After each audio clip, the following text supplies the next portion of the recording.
우리 대림절 넷째 주일 예배죠. 내일 모레 그다음에 하루 더 지나면 성탄절입니다.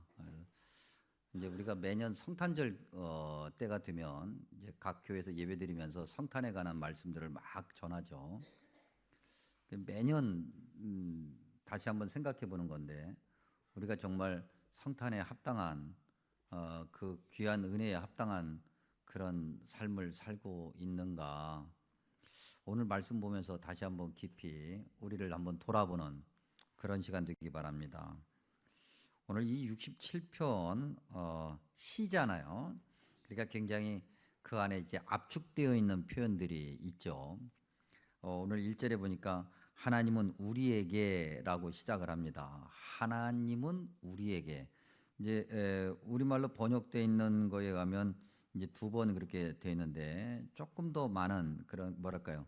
그렇다고 해서 뭐 아주 굉장히 많은 게 아니고 조금 더 그 뭐랄까요? 우리를 향한 그런 표현들이 이 1절 안에 좀 담겨 있거든요. 그러니까 하나님은 우리에게라고 하는 이 표현은 무엇을 말하고자 하는 걸까? 크게 한 세 가지 정도를 볼 수가 있는데 그 첫 번째는 하나님의 시선이 항상 우리를 향하고 있다. 이걸 말하는 겁니다.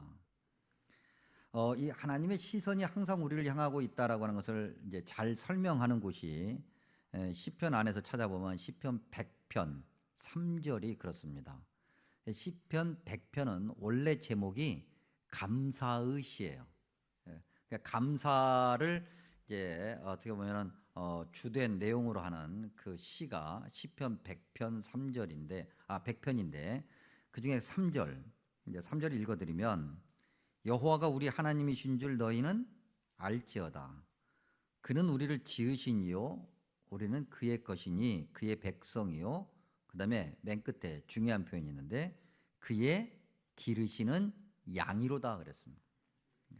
그러니까 하나님이 우리에게라고 하는 표현의 그 첫 번째 의미, 하나님의 시선이 우리를 향하고 있다라고 하는 것을 잘 설명하는 것이 바로 요 시편 100편 3절 끝부분인 거죠. 하나님은 우리의 목자가 되시고 우리는 하나님이 기르시는 양이라고 하는 거예요. 여러분 이제 우리가 지난주에 미가서 말씀을 나누지 않았습니까? 미가서 5장 4절에 미가 선지자가 의도적으로 쓴 단어가 있다 그랬습니다. 그 단어가 뭘까요?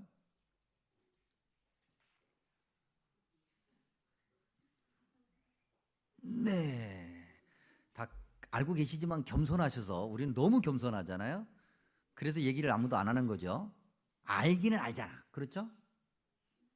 알잖아. 알죠? 미가서 5장 4절에 굉장히 중요한 단어, 즉 미가 선지자가 의도적으로 쓰고 있는 단어가 있는데 목축. 예.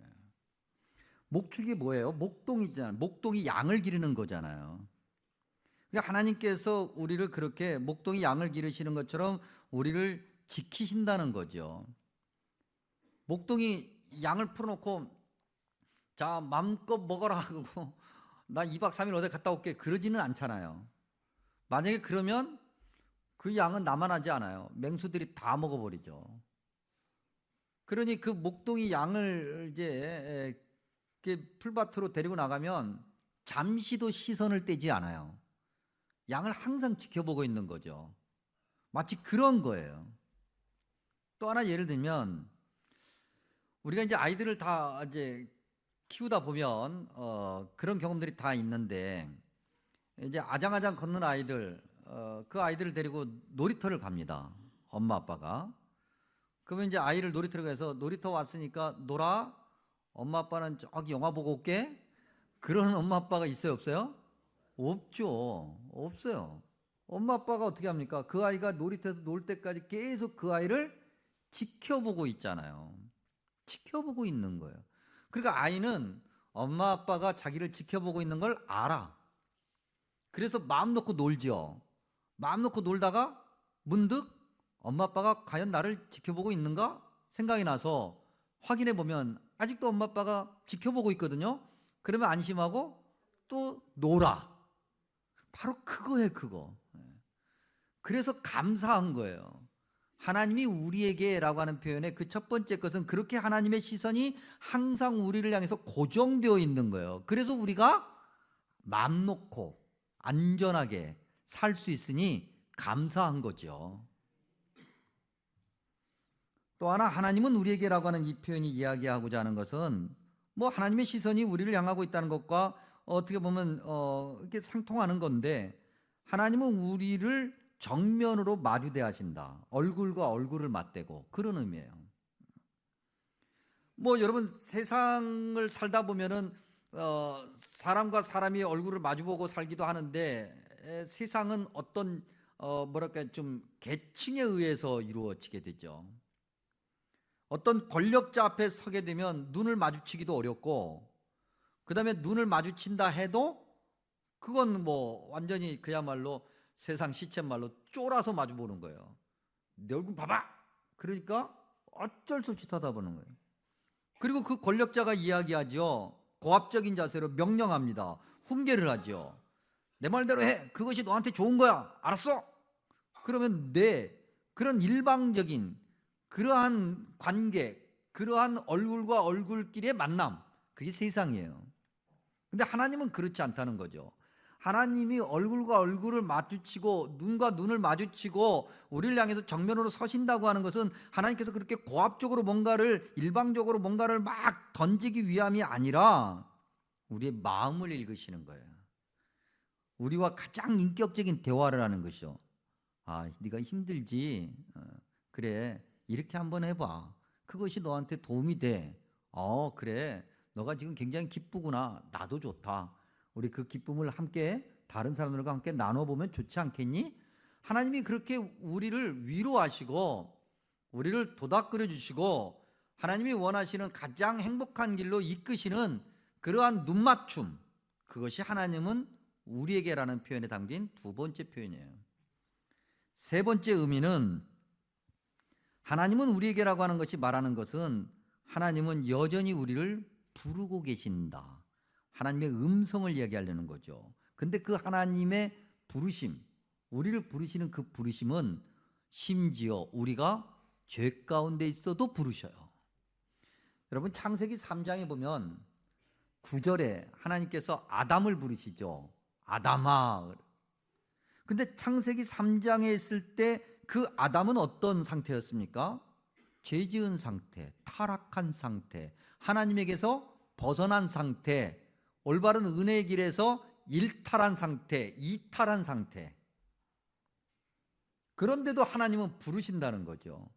저와 여러분이 죄 가운데 있어도, 교만한 가운데 있어도 하나님은 우리를 포기하시지 않으시고 하나님은 항상 우리를 부르시고 찾으시고 우리가 하나님이 원하시는 그 자리에 있기를 바라시는 것, 그것이 하나님은 우리에게라는 그 표현 안에 담겨 있는 거예요. 그렇게 하나님이 우리를 그렇게 부르시고 우리와 눈을 마주치고 그렇게 우리를 바라보시면서 무엇을 하시는가? 왜 하나님이 그렇게 우리를 찾으시고 지켜보고 계시는가? 계속해서 성경을 보니까 1절에 은혜를 베푼다 그랬어요. 은혜를 베푼다. 여러분, 이 은혜를 베푼다라고 할 때 그 베푼다 라고 하는 이 단어의 어떻게 보면은 느낌? 그 단어의 어떤 뉘앙스라고 얘기하죠.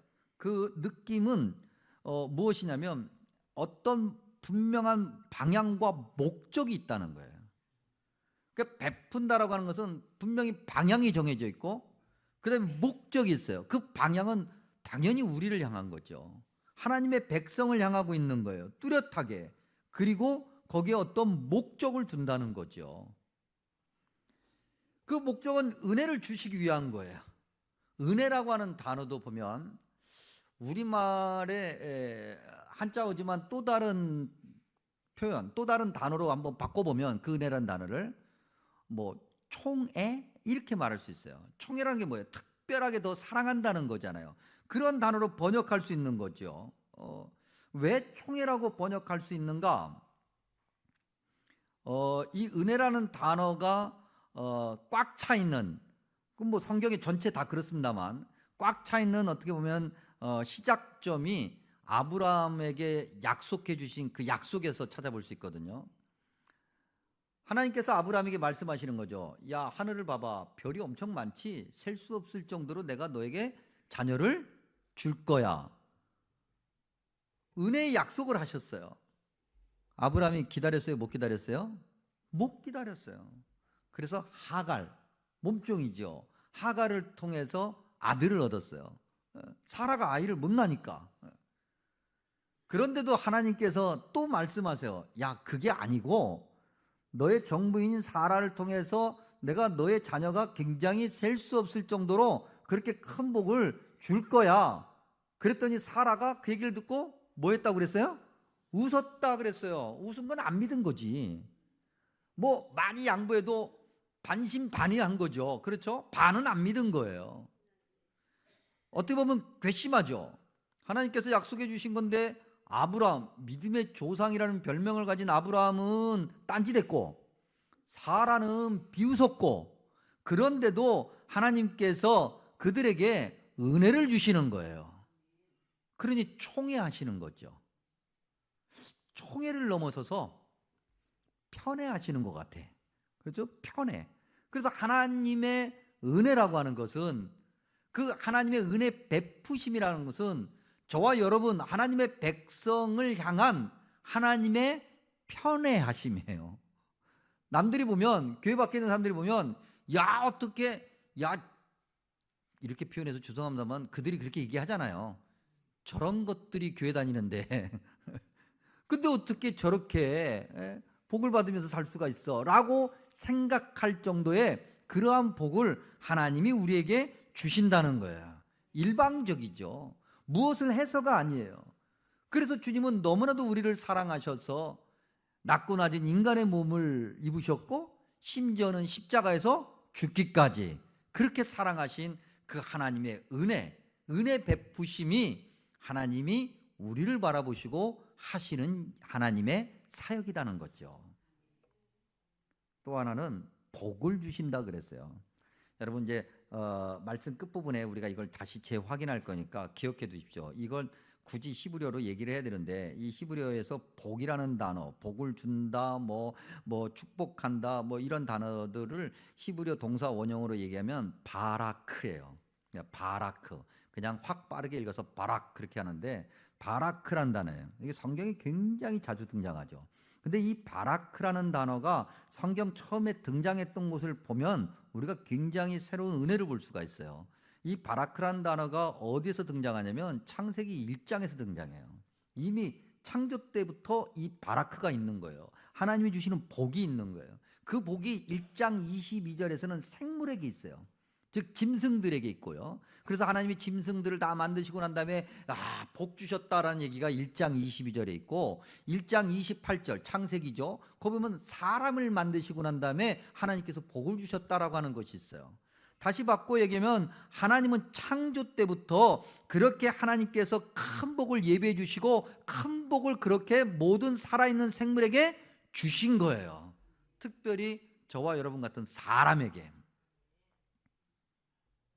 창조 때부터 있었던 것이고, 시편 67편 때도 있었고, 심지어는 지금도 있는 거예요, 여러분.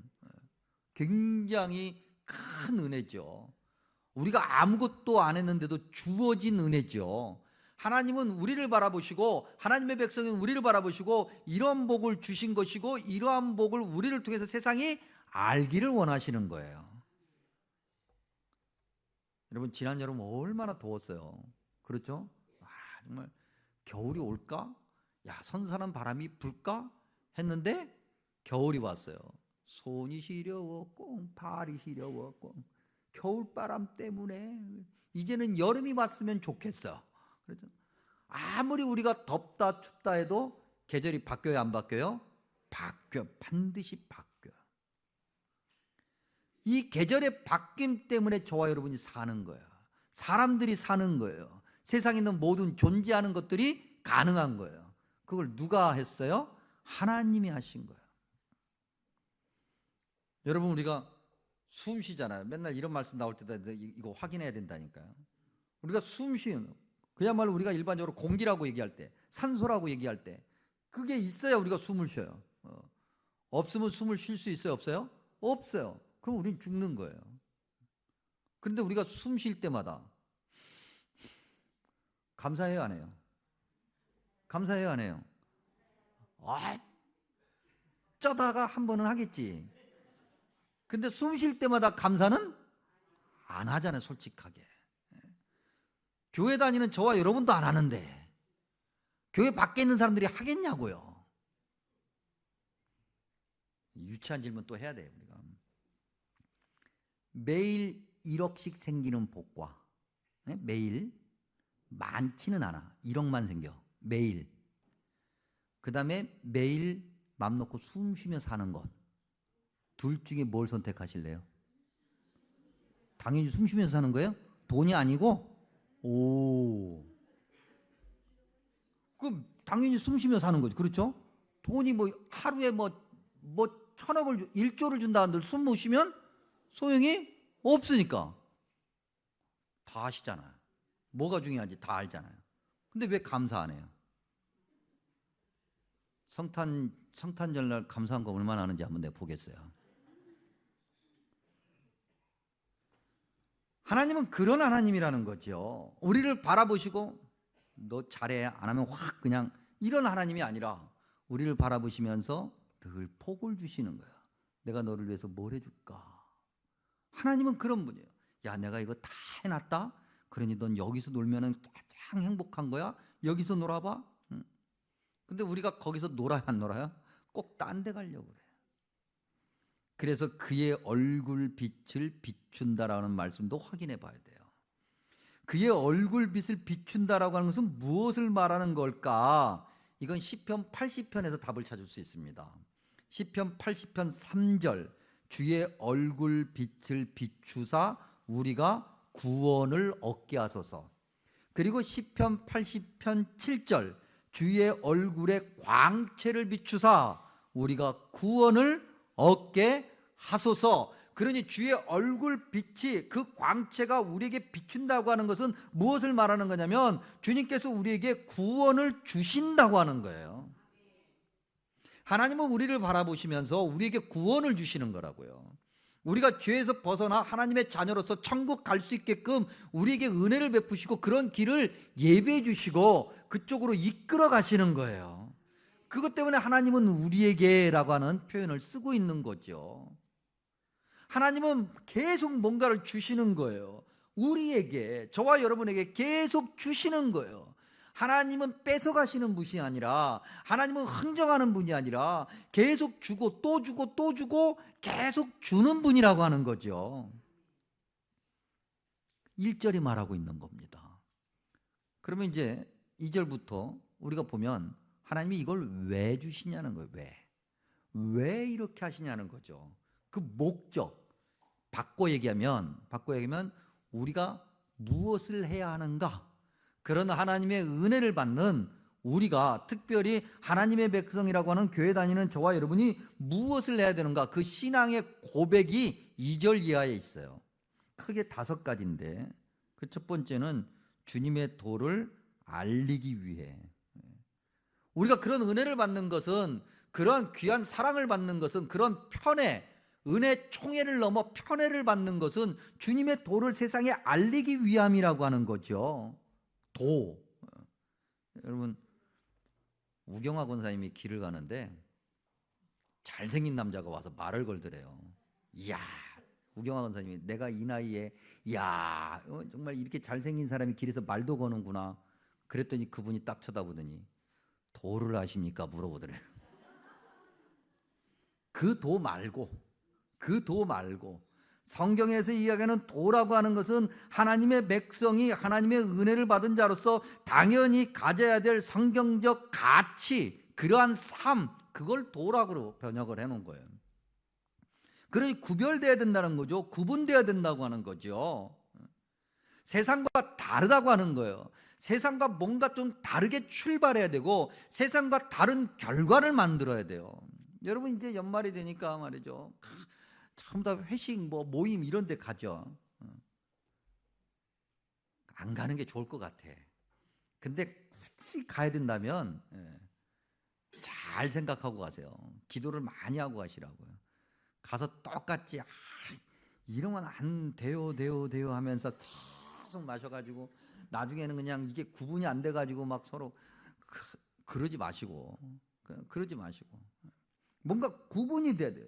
구별이 돼야 돼. 세상과 달라야 되는 거죠. 특별히 여러분, 전국이 혼란스러워요. 세상의 정치적인 그런 진영의 논리, 그런 가치관, 제발 그런 것 좀 따라가지 마세요. 왜 그리스도인들이 그런 세상의 모든 것들을 끌고 가야죠. 오히려 하나님의 은혜를 받은 자가 주님의 말씀대로 살아가는 삶의 모습이 무엇인지를 세상에 보여줘서 세상의 갈라짐을 오히려 그 안에서 하나 되게 만들어야 되는데, 그리스도인들이 세상에서 이야기하는, 유튜브에서 얘기하는 걸 따라가고 있어. 그래서 그리스도인들도 서로 모여 앉으면 그런 얘기만 나오면 싸움질을 해. 그래서 절대 정치 얘기하면 안 된다는 이런 얘기를 우리가 할 수밖에 없는 이 답답한 이런 현실. 주님의 도를 알릴 수 있겠냐고요. 또한 우리가 그렇게 은혜를 받은 자로서 무엇을 해야 되는가? 주의 구원을 모든 나라에 알려야 된다. 여러분, 학자들 연구에 의하면 이 표현은요, 민수기 6장과 연관이 되어 있다, 그렇게 말합니다. 민수기 6장 22절에서 27절은 어떤 제목이 붙냐면 제사장의 축복이라는 제목이 붙어요. 제사장이 하나님의 백성들을 모아놓고, 세상을 모아놓고 하나님의 복을 대신 빌어주는 거예요. 강복하는 거죠. 축복하는 거죠. 그게 민수기 6장이고 주의 구원을 모든 나라에 알린다라고 하는 이 표현이 바로 그것을 말하고 있다고 하는 거죠. 그리고 베드로전서 2장 9절에 가면 우리가 너무나도 잘 알고 있는 말씀이 있어요. 너희는 택하신 족속이요 왕 같은 제사장들이다. 그래서 주님께서 우리를 구원해 주신 그 아름다운 덕을 우리가 선포해야 된다. 입으로가 아니라 입으로 시작해서 삶으로. 그러니 저와 여러분이 있으면, 하나님의 은혜를 받은 자가 있으면, 그런 교회가 있으면 세상이 밝아져야 돼요. 예수님 믿는 사람이 있으면 그 주변이 기뻐해야 돼요. 감사해야 돼요. 즐거워야 돼요. 여러분, 어제 결혼식이 있어서 제가 갔더니 이 마무동에 사는 분을 만났어요.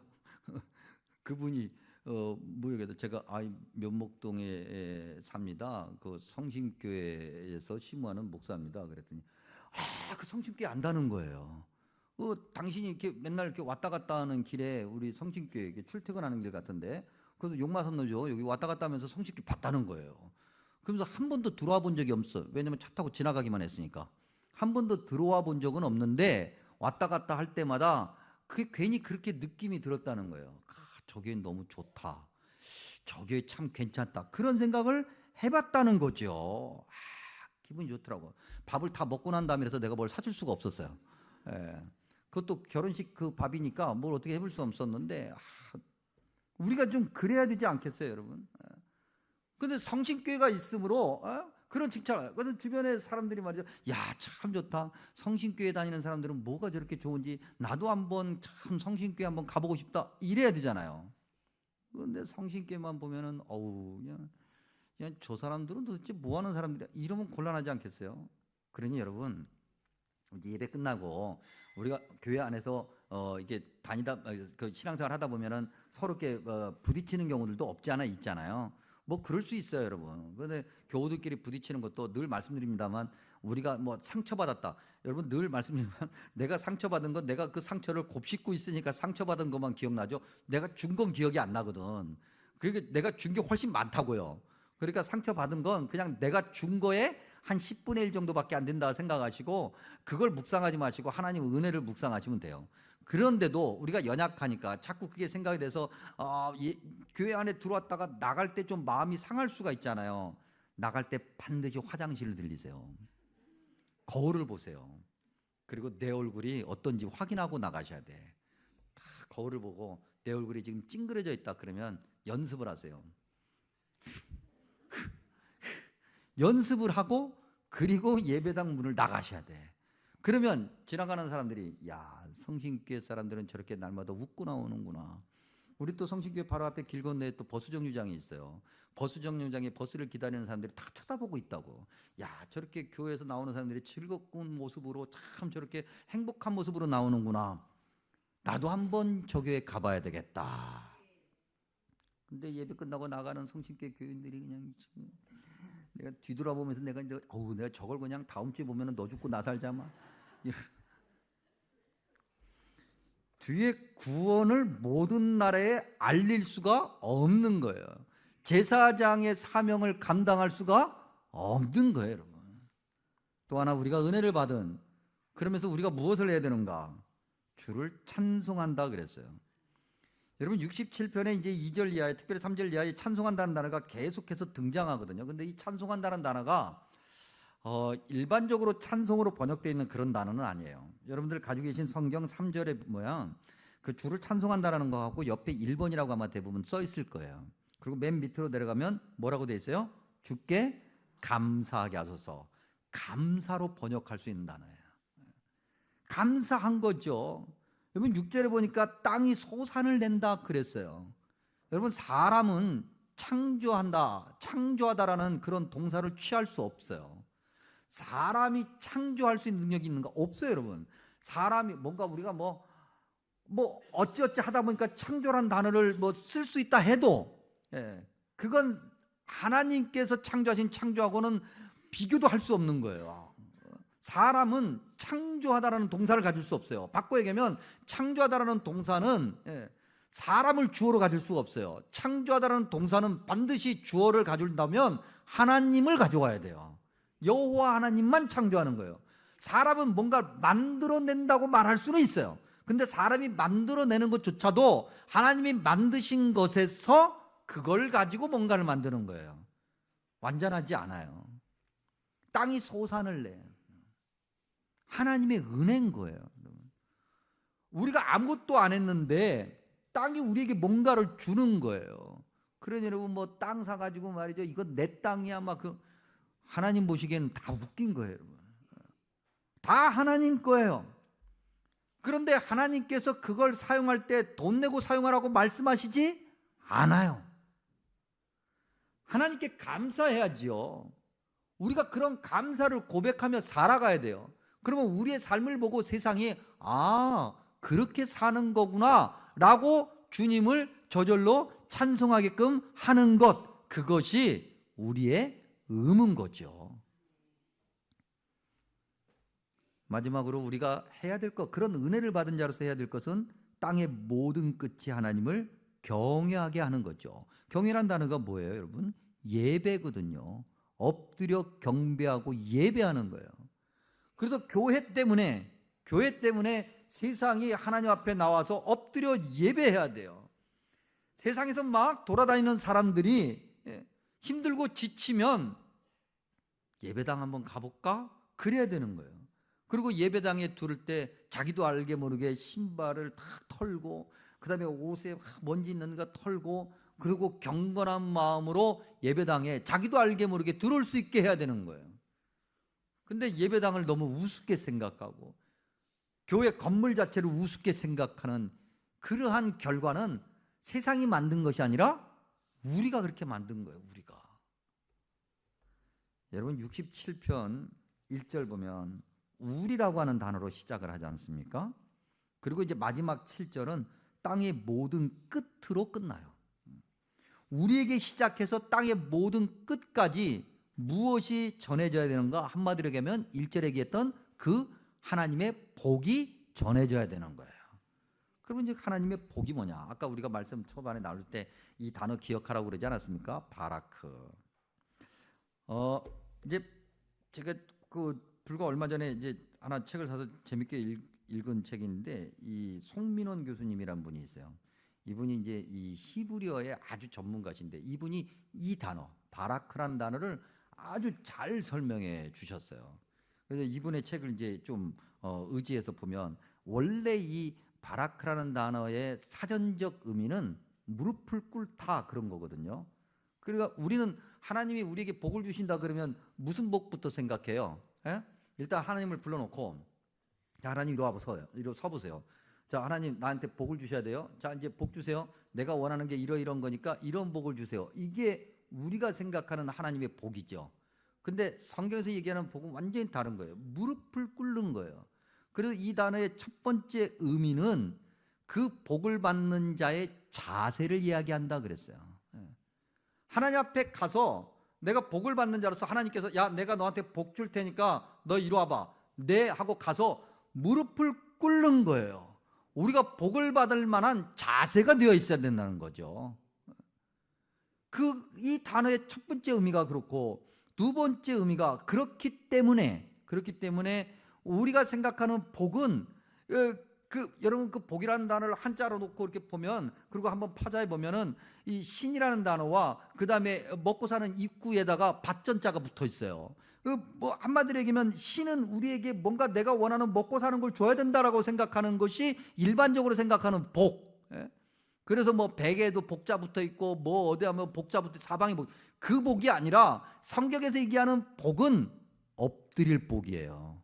엎드려야 되는 거죠. 순종해야 되는 거죠. 말씀하옵소서 이해하겠습니다. 여러분 우리가 교회 다니면 종종 얘기 듣는 얘기가 뭡니까?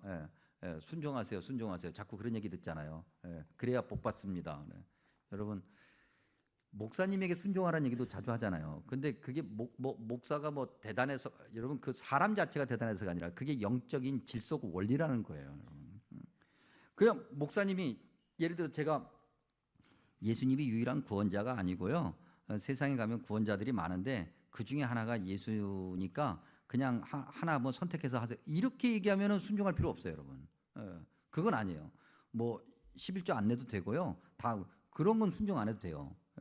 그런데 그런 게 아닌 이상 나하고 좀 달라도 나하고 좀 뭔가 좀 안 맞아도 그냥 이해하는 거예요. 그걸 연습하는 거예요, 우리가. 그것이 복을 받는 자의 모습이라고 하는 거죠. 그렇게 연습하고 그렇게 훈련해서 하나님이 주신 그 은혜를 세상에 알리는 거예요. 우리에게서 시작해서 땅의 모든 끝이 그걸 알아야 되는 거예요. 하나님께 나아가 엎드려 기도하면서 하나님이 원하시는 대로 예했을 때 받는 그 엄청난 은혜를 우리가 세상을 향해서 알려야 된다는 거죠. 여러분 우리가 대림절 기간이잖아요. 이제 곧 성탄절이고 말씀 초반에도 말씀드린 것처럼 뭐 매년 뭐 이때 되면은 우리 뭐 세상에 있는 모든 교회가 하나님의 말씀은 이래야 된다고 성탄은 이런 거라고 다 얘기해요. 내내 사실 똑같은 말씀이에요. 결론은 다 똑같아. 근데 그대로 하지 않아요. 왜요? 늘 우리가 중심이거든. 말씀도 계속 나 중심으로 듣거든요. 여러분 코람데오라고 하는 라틴어지만 신학적 용어가 있어요. 여러분도 많이 들어보셨을 거예요. 코람 하나님 앞에서 엎드릴 때 그 엎드림을 얘기하고요. 데오는 하나님을 얘기하거든요. 하나님 존전, 하나님 앞에서 우리가 저와 여러분이 우리가 하나님 앞에 서 있는 자라고요. 그렇게 하나님의 은혜를 받고 하나님의 복을 받고 하나님께서 일방적으로 주시는 무엇이든지 계속 주시려고 하는 그 하나님의 사랑을 받는 자예요. 그런데 세상에 어떤 은혜를 알리고 어떤 복을 알리는지 우리가 오늘 이 믿음의 자리를 말씀을 들으면서 이 믿음의 자리를 우리의 믿음의 이 모습을 재점검해야 되지 않겠습니까? 이러다가 우리가 다 같이 망합니다. 세상이 교회를 바라보고 교회에서 어떤 답을 얻고 교회에서 위로를 받아야 되는데 교회가 전혀 무용지물처럼 느껴지고 교회가 얘기하는 소리에 오히려 귀를 막고 짜증을 내는 그러면 우리는 다 같이 망하는 거야. 그건 성탄이 아니에요. 오늘 우리에게 주시는 귀한 말씀을 마음에 새기고 7절 우리 다 같이 한 목소리로 함께 읽으면서 설교를 마칩니다. 하나님이 우리에게 복을 주시리니 땅의 모든 끝이 하나님을 경외하리로다. 아멘. 기도하겠습니다. 좋으신 주님 감사하고 감사합니다. 우리에게 귀한 은혜 주시고 주님의 자녀로 살게 하시니 감사합니다. 그러나 우리의 나약함 긍휼히 여기시어 다시 주님의 은혜 안에 서게 하시고 그 복의 통로가 될 수 있도록 주님 붙들어 주시옵소서. 세상이 너무 혼탁합니다. 우상이 주인의 자리에 앉았고 여기저기서 하나님이 아닌 것들이 마치 큰 힘을 가진 양 떠들어댑니다. 주님, 온전히 주님 말씀에 순종하는 교회로 세상의 올바른 길을 가게 하시고 성탄의 바른 기쁨과 의미를 알아서 세상이 위로받고 또 소망을 얻게 하여 주시옵소서. 예수님의 이름으로 간절히 기도하옵나이다. 아멘.